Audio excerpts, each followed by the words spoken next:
I'm excited to bring you my remarks this month.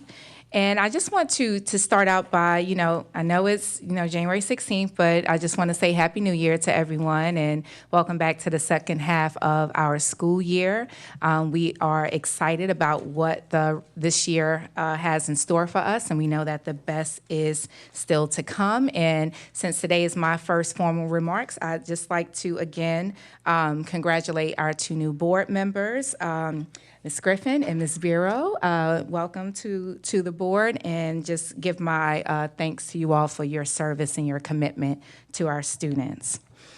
On a more serious note, I also want to take this opportunity to acknowledge over the past couple of weeks and since the first of the year, we've all been grieving and ensuring that we honor the lives that were lost at the New Year's Day attack. And so we know that everyone has come together in some shape, form, or fashion to show up on behalf of those whose lives were lost. And I say that we continue to show up for each other and take care of one another and check in on each other to make sure that we're doing okay. And last, I want to also take a moment to remember Mr. Moore. Over the break, we lost a longtime colleague in James Moore. He oversaw our student hearing office, and he worked for NOLA Public Schools for more than 31 years as our senior hearing officer. His contributions to our community, students, and his kindness and unwavering commitment to excellence will be deeply missed. Thank you. And now we will move to our years of service. Each month, we like to take the moment to recognize NOLA PS employees who are committed to our district's vision and work hard to help our schools and scholars succeed year in and year out. Please direct your attention to the screens to see this month's years of service.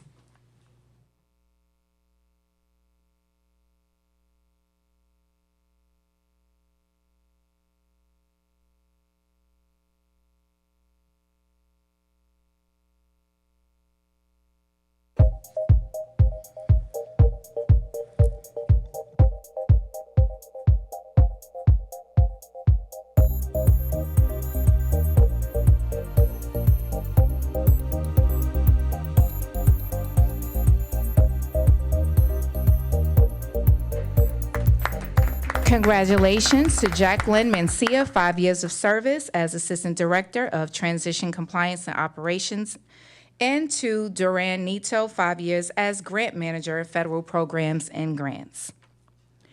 Every month, we also take pride in celebrating an employee who goes above and beyond, embodying the commitment and excellence that inspires us all.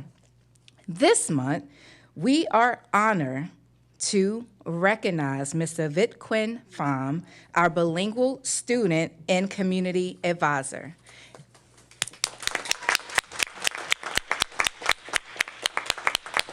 In addition to his unwavering commitment to supporting students and families, Mr. Pham serves as one of our interpreters and translators, providing invaluable support for our board meetings. His efforts bridge language and cultural gaps, exemplify the heart of our mission, and we are deeply grateful for his hard work and passion.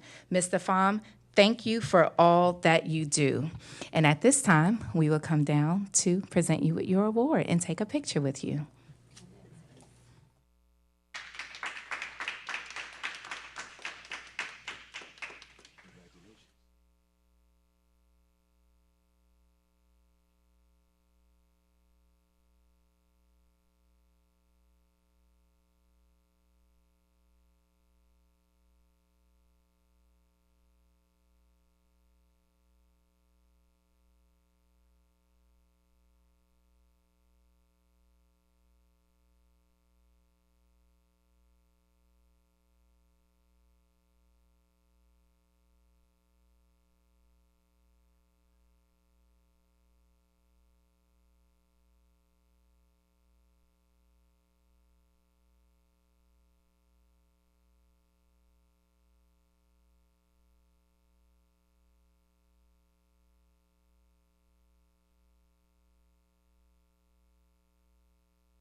All right, thank you.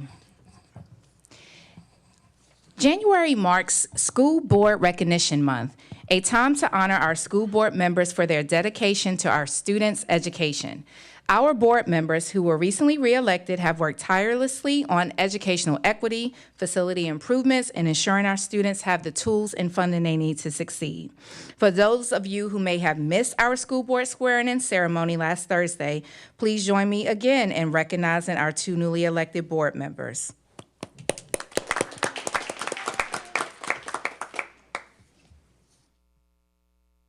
As we observe School Board Recognition Month, I'd like to welcome our school family and community to get involved by attending school and board events to show your support, share your appreciation with a note or story on our social media about our board members, and stay informed about board activities. And now we will share a video to highlight our board members.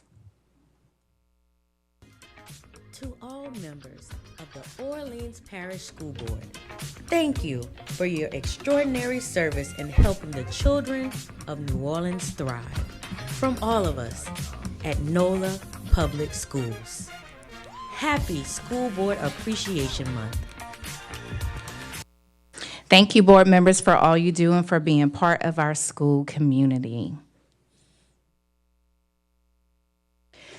At this time, I want to highlight a couple of school visits.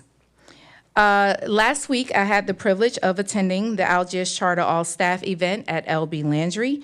It was an honor to share a few words of encouragement to help kick off the spring semester. Following a compelling video shared by CEO Dr. Tammy Major, I encourage staff to lead with purpose and to remain steadfast in their commitment to being champions for children. I also had the opportunity to welcome the TLC school, the Leah Chase School staff back. I had the opportunity to speak with them about the importance of their professional development day and being lead learners for our students. And I also wish them well in their individual learning endeavors as they work on growth areas. You will also note highlights from the NET graduations. There's no better way to spend my Saturday than celebrating our scholars and being part of their milestones. And last Saturday, I had the opportunity to do just that at the NET's winter ceremonies. And I just want to take a moment, to just say how proud I am of our students at the NET who face insurmountable challenges, and they still push through to that day that we all hope to see them accomplish, and that's their graduation day. So shout out to the staff at the NET and all that you are doing, and to families and all the partners who work with our students at the NET. I also had the opportunity to visit Esperanza yesterday, and I'll be talking more about my visit to Esperanza next month, but I really enjoyed visiting the dual language program for pre-K and kindergarten students. I got to observe their structured model where students alternate between all English, all Spanish, and bilingual instruction.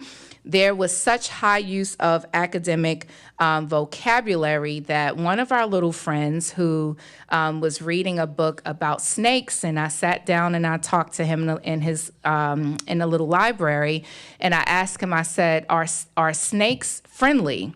And he said, well, snakes can be venomous, so you have to be careful. They may look nice, but they can bite. And so I was like, is this a kindergartner? Did he say they're venomous? And I was also tickled by another friend who was learning about spiders, and I happened to make a comment about spiders being creepy. And he said, now, just because they have lots of legs doesn't mean that they're creepy. And I said, I stand corrected. And so I appreciate our friends for educating me on their learnings as well. So I look forward to talking more about my visit to Esperanza as I embark on part 2 of the visit. But I just wanted to acknowledge the welcoming environment that they have that emphasizes students being bilingual and bicultural, valuing and supporting these characteristics and aspects of their learning as assets. So kudos to the work that's happening there. Before the holiday break, I just want to thank all the school leaders who invited me out to holiday events. I enjoyed visiting Elon and also going to Bethune and several other schools for their holiday events. And I had a lot of fun at Andrew Wilson Charter School for their Snuggle Up and Read Day, where I had the opportunity to read a book called The Cool Bean, even though, I thought it was a lemon at first, but, it was a bean, and it was a great experience.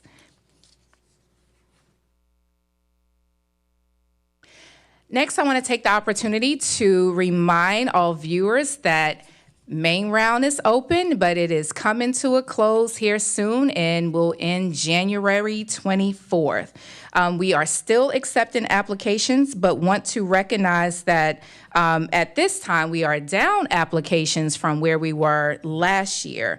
And so we are still making our push for students to complete their application. And we do expect of roughly several hundred applications in the final week, as this has happened in the past. When we look at the data, that is one of our strongest pushes, where we get a lot of applications in within the last week. We're specifically tracking our ninth grade applications to make sure that our rising ninth graders complete main round, so that they're not waiting until open enrollment to select a school.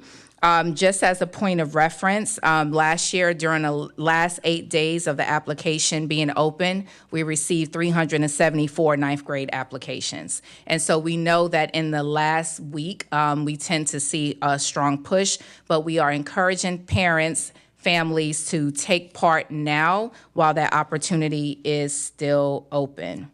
I do want to acknowledge that for kindergarten, we are closing the gap, and it appears we will be close to the same or higher number of kindergarten applications than last year.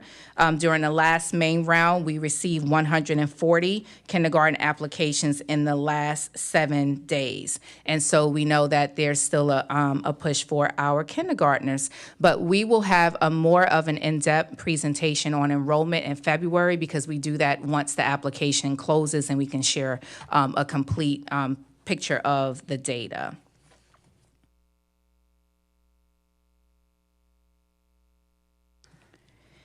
As Martin Luther King Jr. Day approaches, I'm sorry, I want to go back a slide to reference our early childhood application that is open and launched January 6th. And for the first time, we are hosting a family exploration event just for early childhood students and families this weekend at 35. We encourage families to come out. We're doing this in collaboration with more than 100 of our early childhood partners, and we're super excited about this event, January 18th from 10 a.m. to 2 p.m. In addition, on that same day, we are inviting our families of our closing schools to come out. We will have our K-12 staff on site ready to support those families who still need to complete their application. And so we're sending communication directly to those families to remind them that we want them to complete a main round application. As Martin Luther King Jr. Day approaches on January 20th, let's honor his legacy through service and education. I know some of our schools celebrate by engaging in service projects and incorporating lessons on Dr. King's contributions, as well as hosting activities that promote unity. I like to think of it as a day of action and reflection. Dr. King's question, "What are you doing for others?" guides us. So let's engage in acts of service this upcoming holiday. And a friendly reminder, our schools are closed on January 20th, but our commitment to King's vision continues through community action.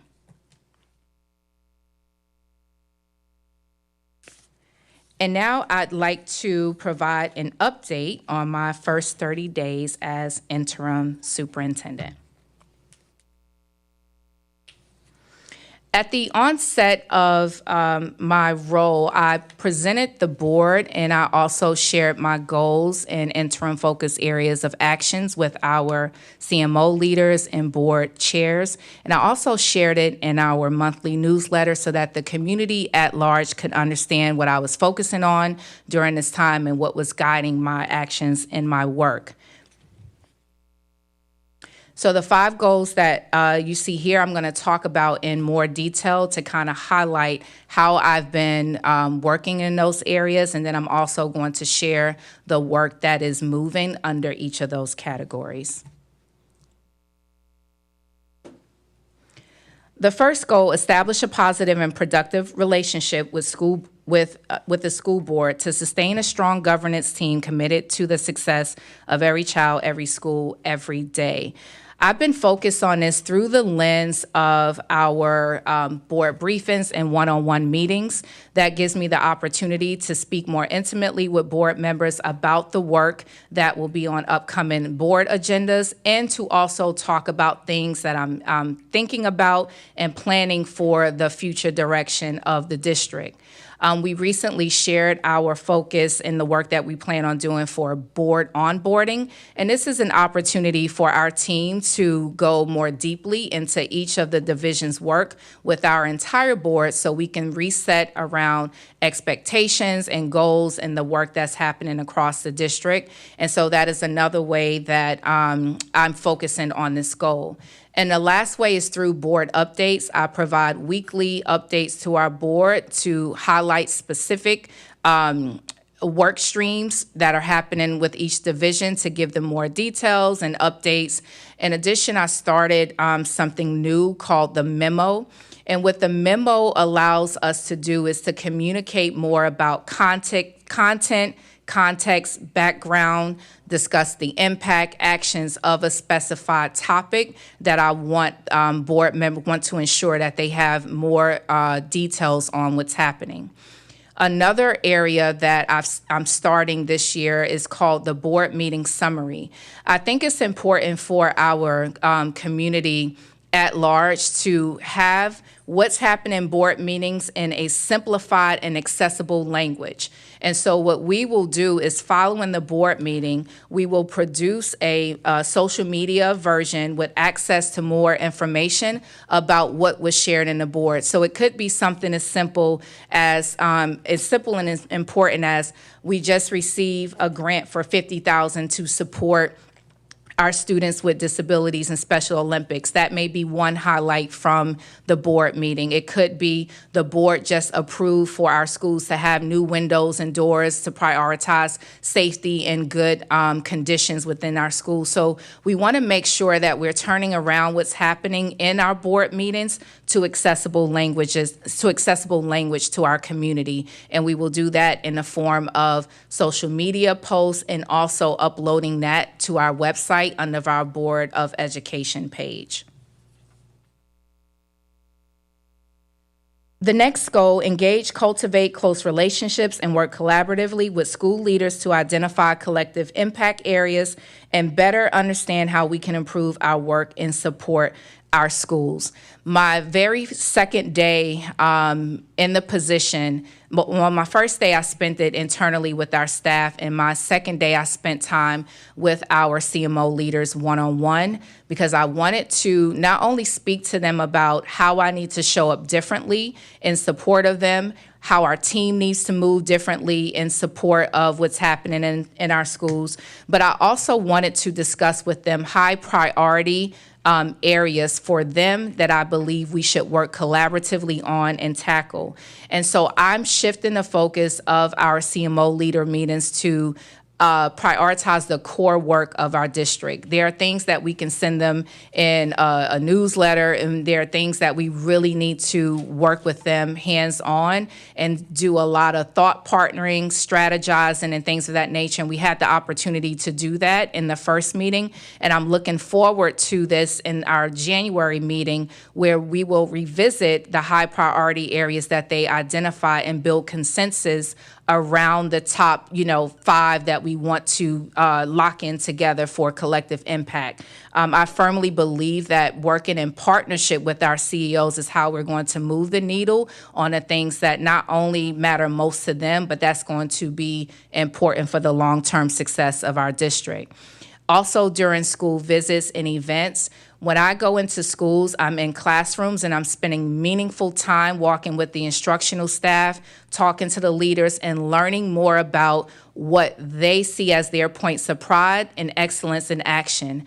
I also leave time for their team to meet with me one-on-one if they choose, and we exchange feedback. They want to know what I thought about what I saw. Sometimes they take the opportunity to pitch things to me that they're thinking about doing. And so I enjoy these robust debrief conversations with our school teams. And so that's another way that I'm doing that. And I've tried to ramp up communication, and I'm really using a communication strategy that's been put together by our comms team to ensure that I'm providing regular updates to our CMO leaders about the work, and particularly things that they're paying attention to and are most concerned about, for example, our financial situation. And so I've been providing them with more thorough and explicit updates on those things that matter most to them.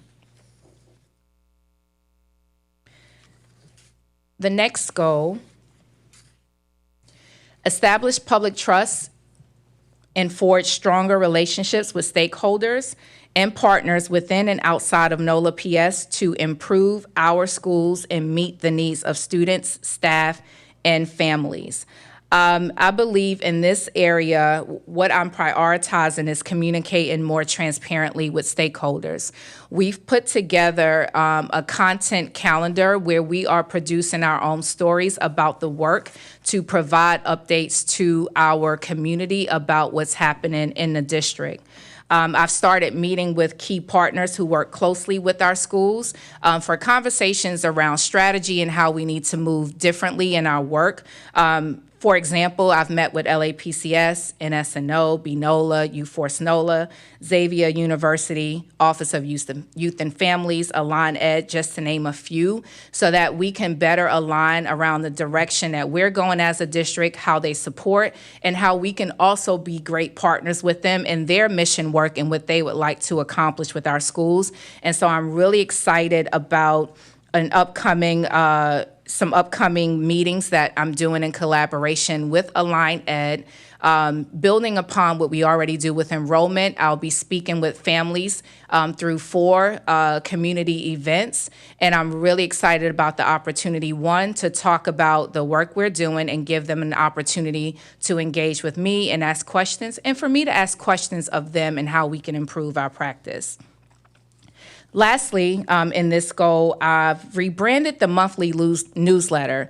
We used to send a newsletter out called Class Notes, and really what it highlighted was just mainly activities that NOLA PS was doing.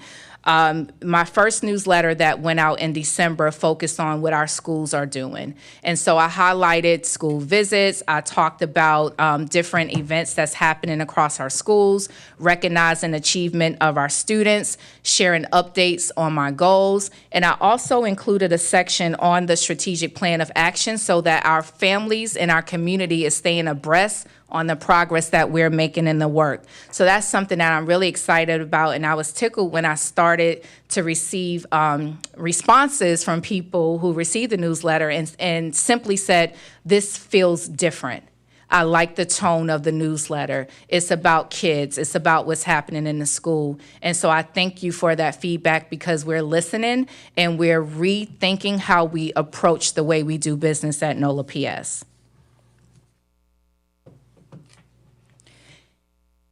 The last goal, goal 4, continuing implementing our strategic plan of action, NOLA PS Evolve, through the 4 commitments: effective and connected communication, high-quality schools, student, staff, and community well-being, and operational excellence.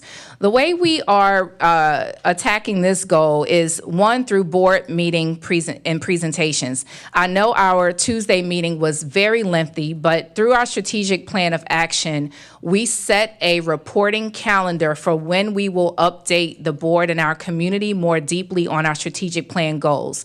And so last Tuesday was an opportunity to dive deeper on commitment 2. Next month, we'll dive deeper on commitment 3, and so forth, because we don't want to just say we're doing well. We want to tell you what we're doing and how it's working and speak to some of the outcomes that we're seeing. So through board meetings and presentations that I will tee up throughout the community to provide updates. That's how we're keeping people informed about the work of our strategic plan. In addition, the district digest and media posting, as I shared in my previous comments, it's where we're also embedding highlights of our strategic plan of action. And lastly, internally, we have strategic plan squads that meet quarterly to work across different divisions to look at the goals within each of the commitments to provide updates. And we talk about our work across departments and how we're doing. So that's some of the work that we're doing internally around this goal. The last goal that I have, I'm going to speak a little bit more deeply about, is centers on assessing and establishing interim focus areas and actions that will address high need areas, opportunities for improvement, and continuity of core work. On my first day when I met with staff, we did a SWOT analysis of our district performance at every area. I used that information to shape some of the, let me back up. We previously had a meeting to look at our strengths and weaknesses as an organization. I reinforced that on my first day with our district leadership team to assess what actions we're going to take to improve on those strengths and weaknesses.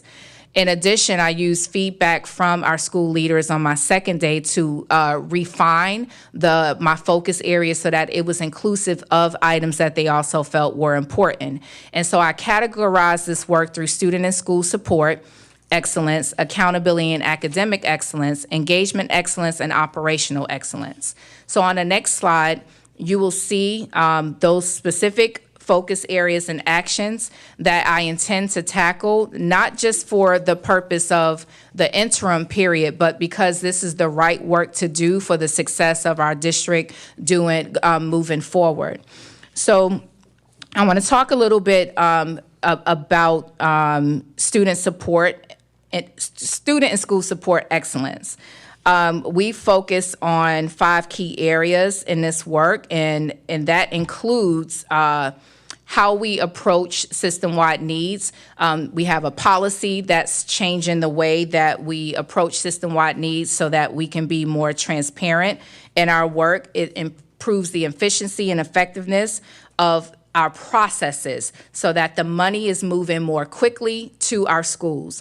We're also providing monthly updates. Dr. Jordan started with that in December. That includes impact and outcome data and highlights how we're using our dollars.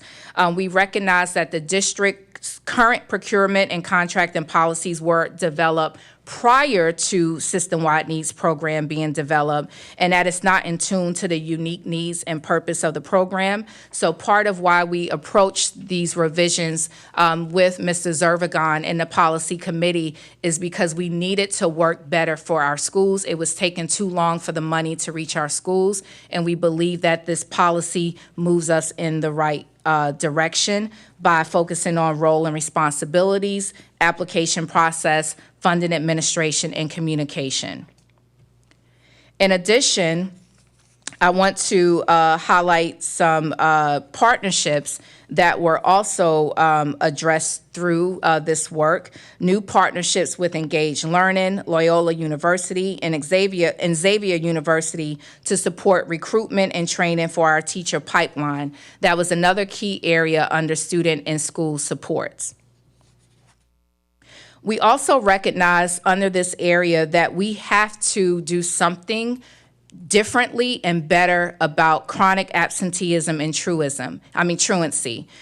This is an area that the board cares deeply about, and I also recognize the passion and the advocacy that's coming with new board members, and I do want to thank board member Katrina Griffin in collaboration with board member Eames, because they are working with us as a team to make sure that we get real clear about our role in this work so that we are doing our part in support of our schools, and that internally and externally the community and our families and our schools know how we're going to show up in this work. And so I appreciate their support and collaboration in this effort with our schools. And this is also something that we're addressing in the January meeting because it is a priority for our schools, and we want to hear their recommendations, their solutions, and understand some of the challenges that they've been facing in working with us on this area.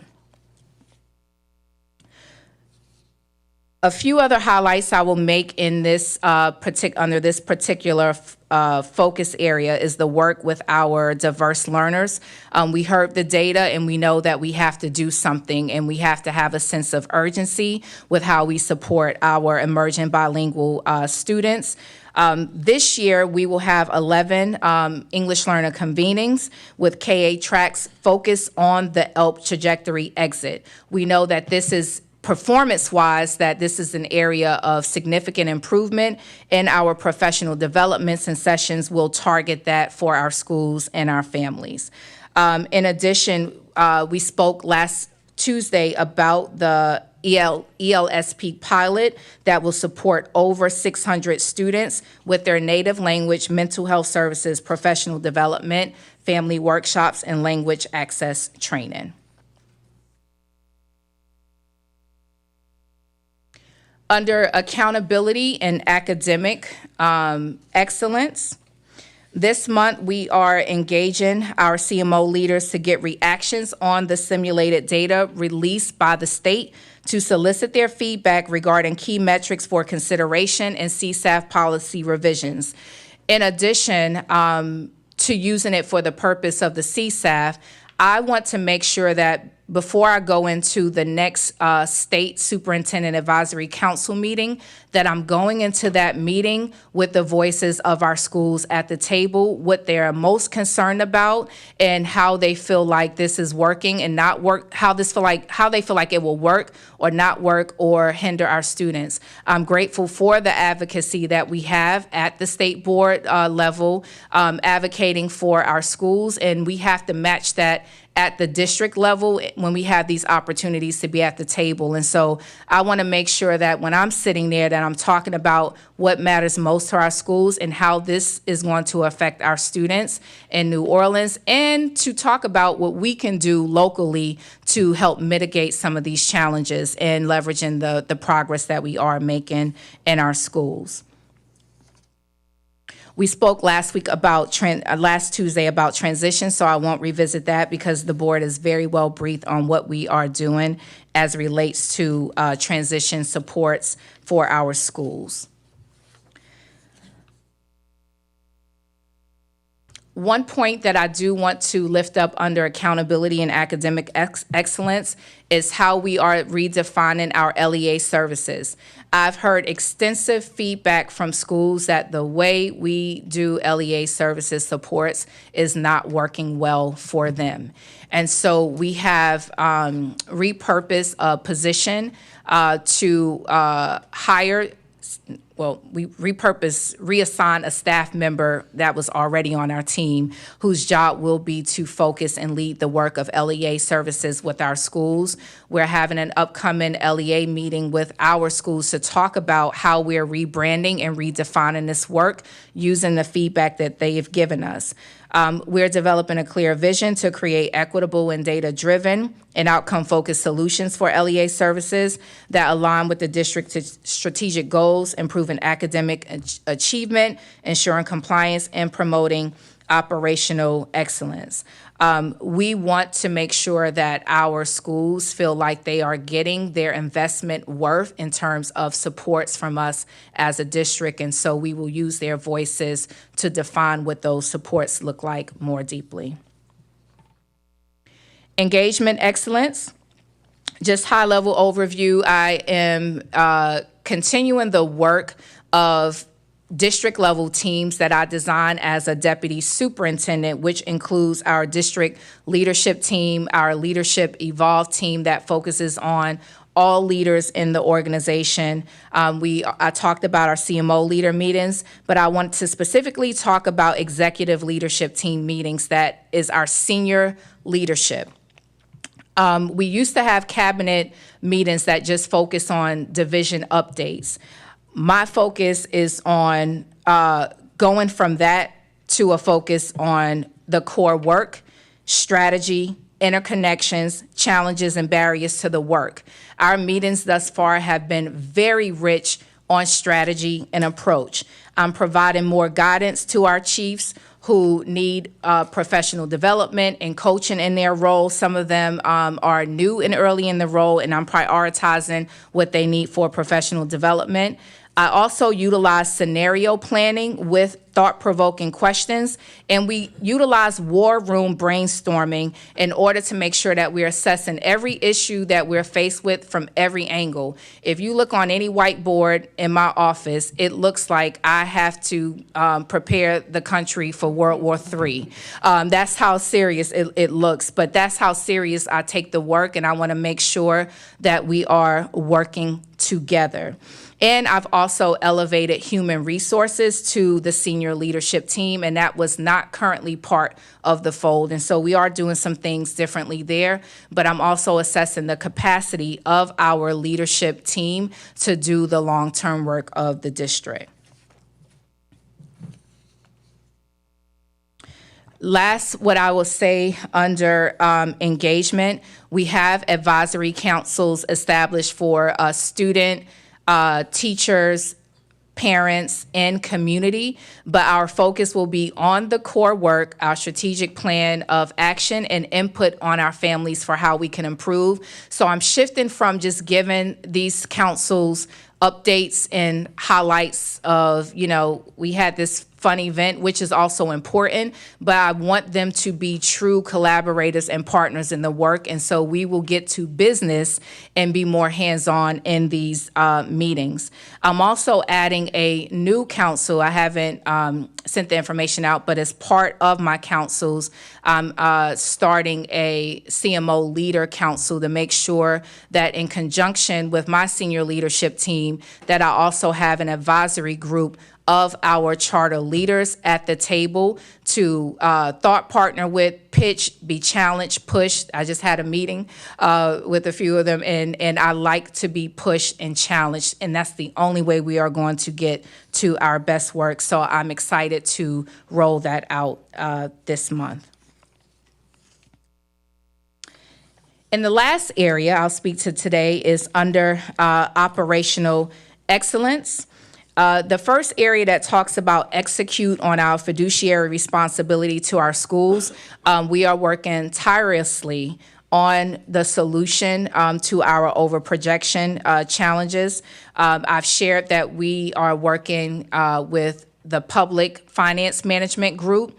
We're working with a financial advisory team. We've established a new relationship with the city's finance office, and those meetings started in December. So we're sitting side by side, getting aligned on what they think is happening and what we think is happening, and how we get better sync on what we should expect from our revenues. And so I'm excited about that relationship that is building in collaboration with them. And we are still working collaboratively with the city and hope to see the release of our funds for our children very soon. Last area under operational, two areas under operational excellence that I want to lift up is my focus on professionally developing the entire organization. Our team is currently planning for a district-wide PD Day in April. I'm excited about that. And this is, we are leaders of learning. We have to be a learning organization. And in order to get everybody moving to the same beat, the same drum, one band, one sound, we have to learn together. And so I'm excited about this little mini conference that we're going to put together around our strategic plan and the work of our schools. And so I just had a recent update from the planning team, and I'm excited about what they are putting together. Under our organizational structure for the past 6-7 months, We've been working with TNTP on our reorg and what that needs to look like. And when I say reorg, part of what they've been doing, they've looked at every job description. They're looking at duplication of efforts, of roles and positions. They're looking at continuity of work. They've been engaged with focus groups, one-on-one meetings with our every division, all of our team members. They've met with our board, and upcoming they will meet with our CMO leaders to close out the engagement. But this has been a 6-month or so journey to make sure that we have the right people in the right places doing the right work. And so I'm looking forward to the outcomes of that. I just really appreciate the autopsy that they're conducting on our org structure so that we can get to our best work for our schools, our families, and our community. So more updates will come from that, but I'm just excited about the direction that we're moving for the health of our organization. And last but not least would be, on the next slide, is a strategic plan update. Goal 3.1 was to come to completion January of 2025, which says we will establish strategic partnerships to launch and implement NOLA PS-sponsored and co-sponsored mental health and trauma initiatives that provide services and supports to students, families, schools, and the community. I'm happy to share a strategic plan update that we did do that through Thrive Kids Partnership. We are providing direct mental health services and resources to support students' well-being and academic success. Through our partnership with Youth Mental Health First Aid Training, we are preparing for our 3rd session of training, aiming to equip at least one staff member at every school with the skills to recognize and respond to mental health crisis effectively. And the last partnership that we established under this goal is Medicaid Study Partnership. In collaboration with NSNO and Councilman Giarrusso, we are exploring ways to optimize Medicaid funding to expand and enhance mental health services in schools, ensuring greater accessibility for students. That concludes my report, and thank you for your time.